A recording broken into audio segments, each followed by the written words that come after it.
it's Sandy Wyllie. Welcome to my mental health channel.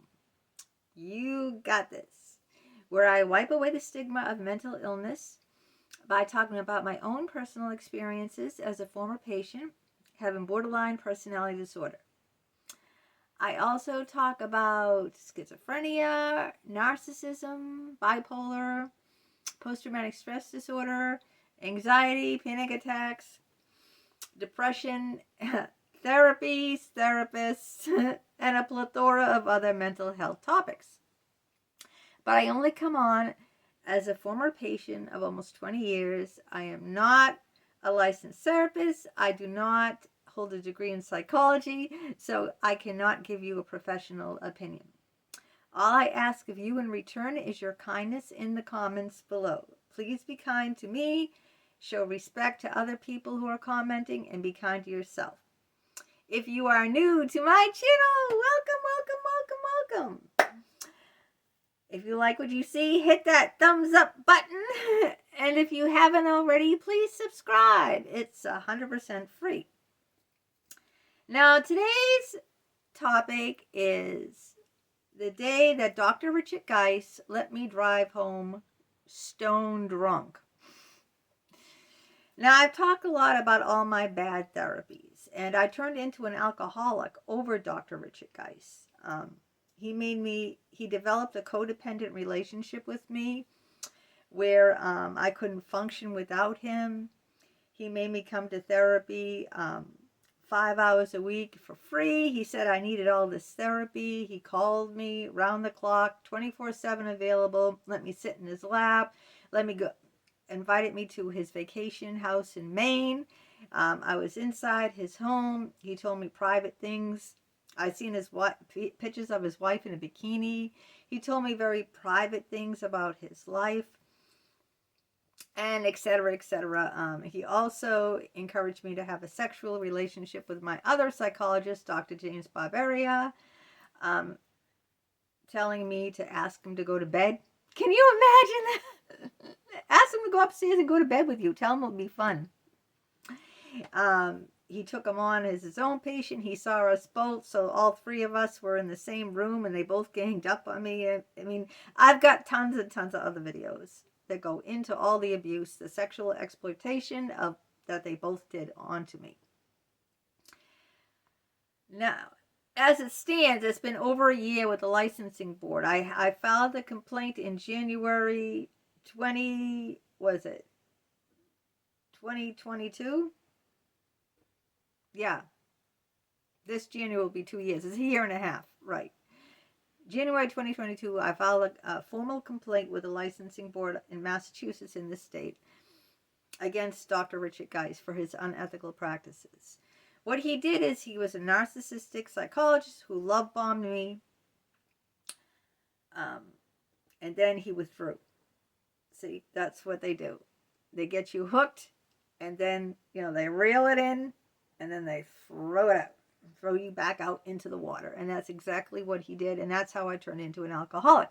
I was re-traumatized because if you look at my past videos, I have a schizophrenic father, a narcissistic abusive mother, and my dad, when he did the same thing, my dad had a severe mental illness. When he was on his medication, he was very good to me. We were very close. But then when he was off his medication, he threw me back into the water. And Dr. Richard Geist repeated, he re-traumatized me. Instead of, making the therapy experience corrective, restorative, I came out of it re-traumatized and an alcoholic. So from 5 hours a week, we went down to 10 minutes. 10 minutes a week was all he saw me in between patients. Okay, so when one patient left, and I came in for 10 minutes on Friday. It was on Fridays. And then I only had 10 minutes and he threw me out the door. Never returned any of my phone calls. Never returned any of my emails. Promised me he'd call me over his vacation like he used to. Never followed through on anything he said. So he promised things and never followed through. He told me I was too demanding, too intense, wanted too much attention. He had to withdraw from me because I was too much. Well, okay. If I'm too much on you, then you end the therapy because you no longer are effective with the patient. You can no longer work with the patient. It is detrimental to work with the patient. I told him I'm only coming because I'm in love with him. He didn't care. I told him he wasn't helping me. I'm an alcoholic. He didn't listen. He didn't care. So I said, all right, he's not listening to me. He's not caring. I'm telling him I'm drinking vodka. Now, I never drank ever in my life. All right, in high school, I got drunk once on a bottle of wine. I'd have maybe a drink or two on the weekend if I went out to dinner with my husband. Or on a Saturday night, if we ordered pizza, I'd have maybe a couple of beers. That's it. That would be it. On a Saturday night, I might have 2 beers. 2 beers the whole week on a Saturday night with pizza. 2 beers. That was it. Vodka? You know how low calorie beer is? It's like 4% alcohol. Do you know how high calorie, not calorie, I'm sorry, alcohol volume. I don't mean calories. It's 4% alcohol volume in beer. In vodka is 40%. 40. Okay? So I didn't know, I wasn't getting through to Dick. Dr. Geis, he wasn't paying attention to me. I told him that, the therapy is hurting me. He didn't care. I told him I was drinking heavy. He didn't care. So I said, all right, F this, He doesn't believe me. I'm going to show him. So the next session, my 10-minute session that I had, I started drinking vodka out of a bottle, drinking. Then I got in the car, okay, and I drove to his house. Now, while I was driving to his house, I wasn't drunk. I didn't even really feel intoxicated. That's the truth. I don't understand that, but I got to his house, went up the long stairs into his office, and then it hit me.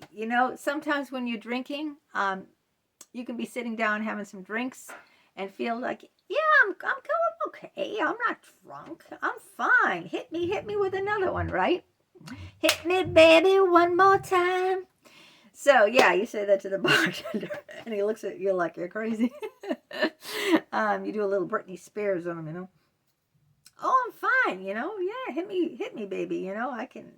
But then when you get up to stand up, if any of you are drinkers out there who have experienced this, then all of a sudden you feel a little wobbly and shaky, like, oh, well, maybe I shouldn't have had, that last drink.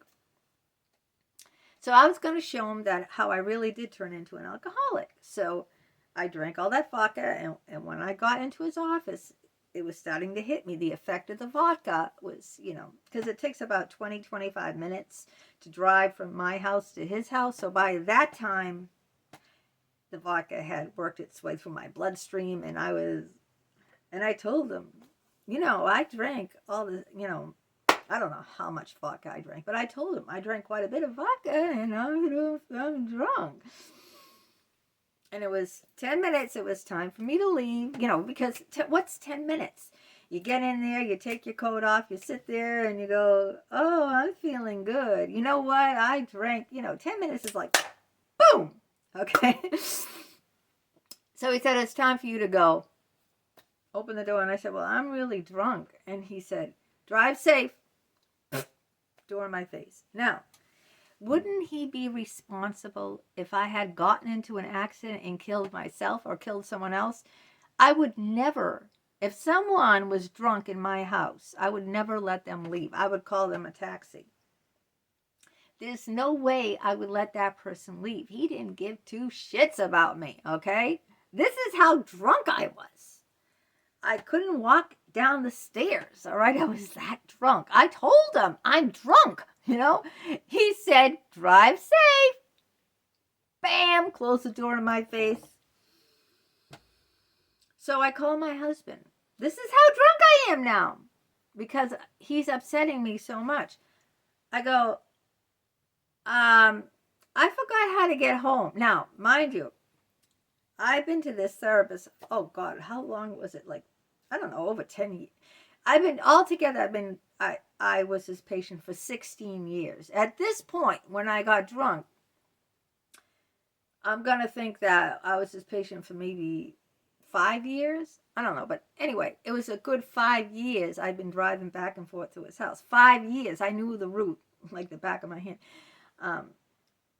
5 years I was driving to back and forth. I didn't know how to get home. I was so drunk. So I had to call my husband. All right? My husband was at work. I said, I'm drunk. I'm driving and trying to get home. He said, he let you drive like that? That's quite appalling, don't you think? Like someone would, let someone else, if a friend was at your house and they were really drunk, they couldn't even figure their way home from your house, okay? And they've been friends with you for 5 years. Would you allow them to leave and just say, be careful, bye? So my husband had to give me directions. And I don't mean, I said, I'm on, it looks like this street, looks like this store is over here. What do I do now? Oh, turn left at this light. The whole ride home, I don't know how I made it home without getting into a major accident. I didn't know what I was doing. I needed my husband to give me step-by-step directions. We only have one car, So my husband couldn't say, stay there and I'll come get, I was already driving when I called him. I said, hi, I'm driving, I'm drunk, forget how to get home. There are so many times that I just, when I made that complaint to the licensing board, I left out a big chunk. Because in 16 years, this guy abused me so severely that I turned into an alcoholic. Now, I know a lot of you out there are saying, you can't blame him. Yes, I can blame him, just like you can blame your parents. All right? He was in a position of power over me. All right? I didn't know at the time he was omnipotent, narcissistic. All right? Because he love bombed me in the beginning. Letting me fondle him, letting me lie all over the floor with him, inviting me to his summer home, letting me sit in his lap, calling me. I could call him 24/7. I didn't know what love bombing meant. I didn't know what omnipotent meant. I didn't know what narcissism meant. I didn't know any of this shit. Nothing. I was completely stupid. A big loser. I didn't know. And so when he withdrew and gave me scraps, breadcrumbing, that's what it's called. I know all these terms now because I've educated myself. No one else educated me. I educated me. So when he started breadcrumbing me and making me feel so small, I turned to alcohol, I told him he was hurting me. He wouldn't listen, He only breadcrumbed me, give me little scraps, just give me enough to dangle me, just enough to keep me hanging on, just enough, to dangle me. That's what he did. And I told him and he wouldn't listen to me. So I had to show him by going to his office drunk. And still that didn't do anything. He didn't give two shits. He just said, be careful, bye. He knew I was driving home. I couldn't even, I had to have my husband give me step-by-step directions. So I just want you guys to know, what happens. I'm doing much better now with my drinking. I'm only drinking 2 glasses of wine in the evening. Before I was drinking 4 or 5 vodka drinks, I don't know, a cup of vodka. All right. One drink is supposed to be 1.5 ounces of 40 proof, of 80 proof, 40% vodka. So 1 unit of 1 drink would be 1.5 ounces. I drink a cup of vodka 7 days a week. Okay, I'll get off my tirade, I'll get off my soapbox, but you got to be very careful about who you see out there professionally, because in the beginning, they might seem like, wow, like the nicest, the kindest, the most charming, the sweetest person, give you all of their time, return all of your phone calls, answer all of your emails, show you tons of affection, let you crawl all over their lap, put your hand between their legs. That's sexual abuse. I was on his lap once with my ass high in the air, and he took his hand and he spanked me. Now, some of you might be shocked, but if you read my books, I go into great detail about what happened in these therapies and why I turned out the way I did. I'm almost 3 years therapy free now. Okay? I stopped drinking vodka. I'm only drinking 2 glasses of wine in the evening. So I stopped stealing. I stopped doing pornography. I got into pornography. I got into stealing. I got into alcoholism.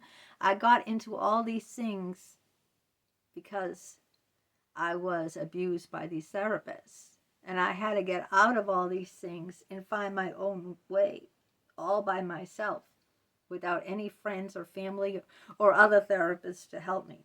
So I did it all by myself.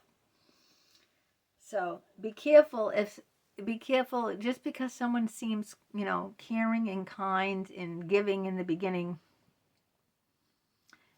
That's the love bombing phase of narcissists. That's what you call the love bombing phase.